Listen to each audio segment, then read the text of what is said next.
Hey, how's it going everybody? BurntBrian here, and in today's video I'm going to be comparing two different dark rums from AfroHead. So, come along and catch a buzz with me.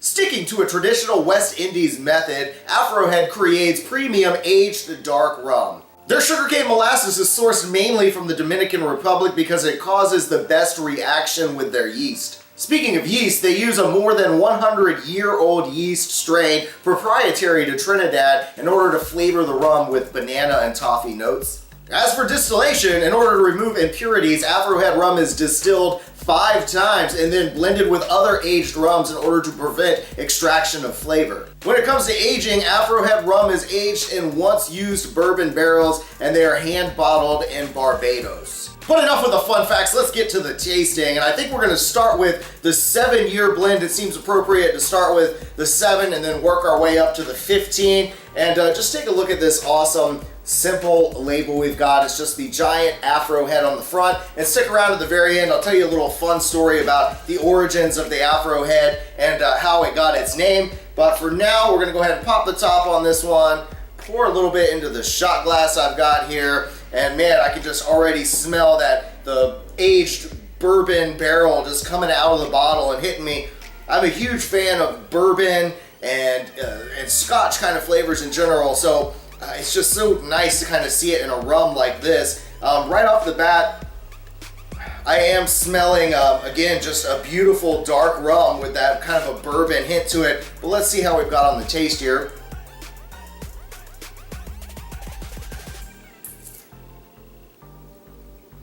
You do get a nice touch of honey that comes through there and a little bit of that molasses, and it's got a nice burn to it. You really do get that nice bourbon oak barrel flavor in there. It's like a touch of vanilla, and it's just an absolutely tasty dark rum. Let me go ahead and slam this one down. This one's for all of you watching. Cheers.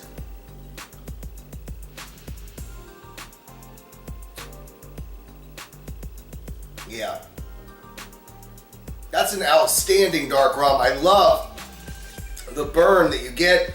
It's just, again, it's such a sweet touch of that honey that really comes through at the end. And that, again, the vanilla notes, it's just an overwhelming, delicious bourbon barrel kind of flavor. And if that's something you enjoy, you're definitely going to like this rum a lot. It's what immediately attracted me to it. I had a chance to try this one right here thanks to a representative for the company that was here in town meeting with a friend of mine who owns his own bar. And the guy was really kind enough to tell me about where I could find these. I went out immediately and bought this 7-year bottle 2 days ago. I've been holding on to this one for about 3 or 4 days. When he gave it to me, there was only a little bit left in it, and he said that it could only be found right now at Total Wine, so I wasn't able to pick up a bottle of this, but thankfully, because he was kind enough to share what he had with me, I've got plenty here to do a sampling for all of you so that we could compare. And that's why I picked up this other one to compare the two flavors. It really is a beautiful tasting rum in here, but I'm going to take a second here, cleanse my palate out, and then I'm going to give the XO variety, the 15-year version, a taste as well. And now we're going to get a taste of the XO, or the 15-year blend. This one is in a solid black bottle, again with the iconic AfroHead logo on the front there. I didn't mention it earlier, but this bottle ran me about $32 to $35, and I believe this one is going to be somewhere closer to the $50 mark. It's about what you would expect for premium top shelf aged rum. So let's go ahead and pop the cork out of this one and give a little pour out and see what we've got.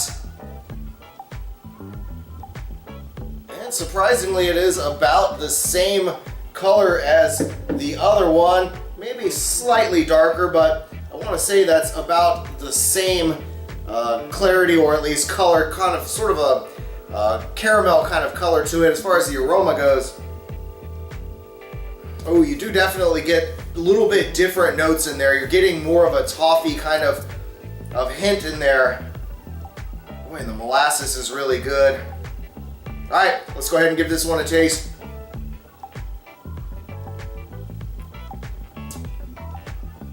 Oh yeah, that's totally different. Has more of a creamy upfront kind of note to it. And the finish is kind of Man, what a great tasting rum. You get sort of the, obviously you're still getting a bourbon barrel kind of a vanilla touch to it with sort of the toffee kind of note. The consistency and the flavor is almost symbolic to like a cognac in a sense.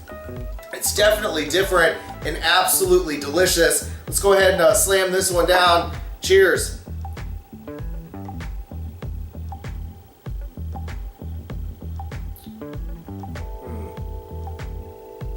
Yeah, that is a delicious rum. Absolutely beautiful.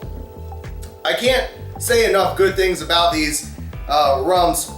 I've never really been a huge fan of a lot of rums in general, and then lately I've kind of been exploring more and trying different flavors. My love of all things within the culinary world has kind of slowly led me into rum, and maybe some would say it's, or not rum in general, but liquor in general, and maybe some would say it's because that's, you know, kind of the general progression of things with those that are, you know, that sort of start with beers, and some people work their way up to wine and liquor. I've always been just generally, when it comes to liquor, more of a Scotch kind of guy, or bourbon, whiskey. Those are my kind of favorite flavor profiles. So having some of these rums is really opening me up to some of the other flavor ideas that are out there, and again, having that the whiskey or the bourbon flavor that's instilled into this through the aging process, sitting in those barrels, it's just a really nice compliment and a nice touch, you know, something that I can thoroughly enjoy as someone who's more of a whiskey kind of drinker or bourbon drinker. So definitely these are really great. The story I wanted to share with you guys about the logo itself and how AfroHead got its name, when I talked to the rep, he basically said that a lot of times in the islands, people would go to the bars and when they would ask their bartender to make them a drink or to pour them a shot, they would ask for, give me the AfroHead liquor, the one with an Afro head on the bottle. At the time, it wasn't named really anything. It just had this logo on it. And so when they came to America and were setting up, trying to start a business, they needed a name for their bottles. And they said, well, since everyone used to call it AfroHead, let's just stick to that and call it AfroHead rum, which seems quite appropriate and it sticks with the name. So anyway, these are great rums. Definitely give them a try.